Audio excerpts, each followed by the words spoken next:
fibromuscular layer, right? And there's going to reach just above the mesothelial layer. So make the whole of the layer one third, two third full, and more than full. So this is how the penetration takes place. So the changes which we are going to give to the tissue, they are going to respond. So how does these act? So they are basically energy-based devices are the latest development in the sector, which has brought with it a promising approach to help alleviate vaginal concerns. Like the EBD or energy-based devices apply thermal or non-thermal contraction of elastin fibers. They cause neovascularization, which means new blood vessel formation, induces tissue remodeling, and that means the tissue healing. And then it can be the improved lubrication or the increase in the secretion. So this is how the results, the changes that occur.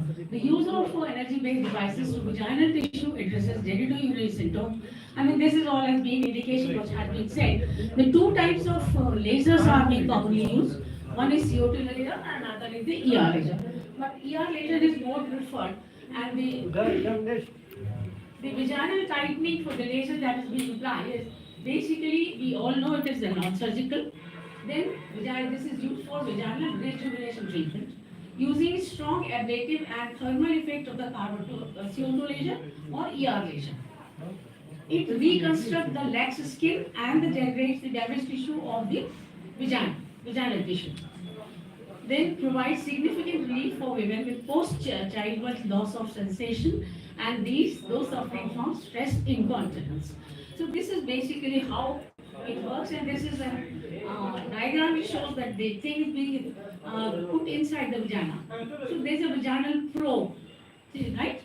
The laser energy is delivered safely to the full circumference of vagina. Since it is a circular thing, so it is going to give all around the subperiphery.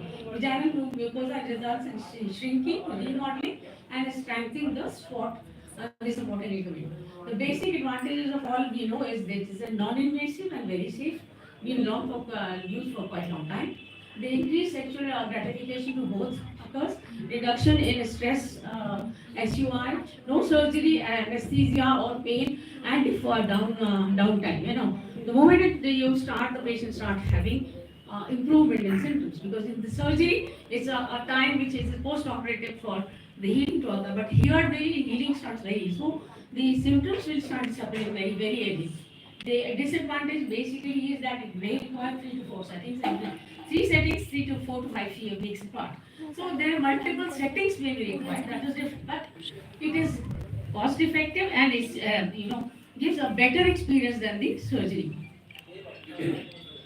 This is again a radio frequency rejuvenation thing in which it is less destructive as compared to the laser, and it takes 60 minutes at a time, and enhances sexual gratification as well as cosmetic procedures. So this is also one of the things, this also requires an hour to take. Then we have got PRP being injected into the vagina.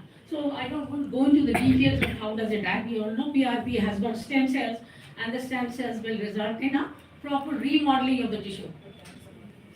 Then this is basically the collagen injection. This has also been tried. Tried on the face first, and then now they are trying to vagina also. And it is given at a very particular spot that's called the G spot. And on the G spot, if it is being injected, it results in the healing of the area. But the only precaution that has been taken is there's a fine line between the female genital mutations. One has to be very careful that the amount of energy and the amount of temperature that is being increased has to be regulated. So that if it is more, it will result in burn, and burn will result in more cicatrization, and the symptoms will increase. So one has to be very careful. Both plastic surgeon and gynecologists performing this type of surgery should be aware of potential damage. Of course, one has to be very careful doing all these things. The advantages of the surgery are that the non-surgical methods are that they completely non-invasive. One remains fully closed. That's one thing very advantageous thing during treatment. Fast treatment, each lasting for 30 minutes only initially. They are basically restorative rather than band-aid procedure, I mean surgery. In severe cases, it may complement physical therapy or any other treatment to optimize outcome. So this is one thing which can be used as a sole or as an adjuvant. This is the chair which is being, you have seen just now upstairs. So this is a non-invasive technique again. Now this chair actually utilizes electromagnetic energy. They were requiring laser or CO2, whatever. But this requires electromagnetic energy to stimulate the deep pelvic floor muscles so that without the need for physical exertion or undressing, one can have the treatment performed.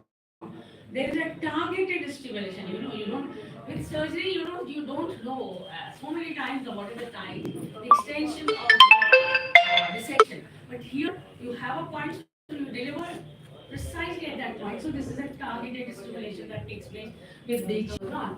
The flexible schedule, because there are 2 to 3 sessions per week, each lasting for 30 minutes with a minimum of 48 hours between sessions to optimize muscle recovery, and which means that whatever treatment it has got a typically tailor made.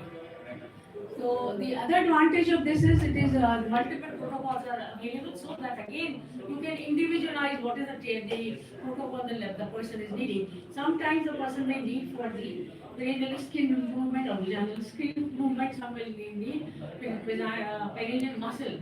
So all the three are different, and the three can be managed differently. Safety, as we all know, it is very, very safe because there is an emergency switch is being there designed to exclude use by individual with the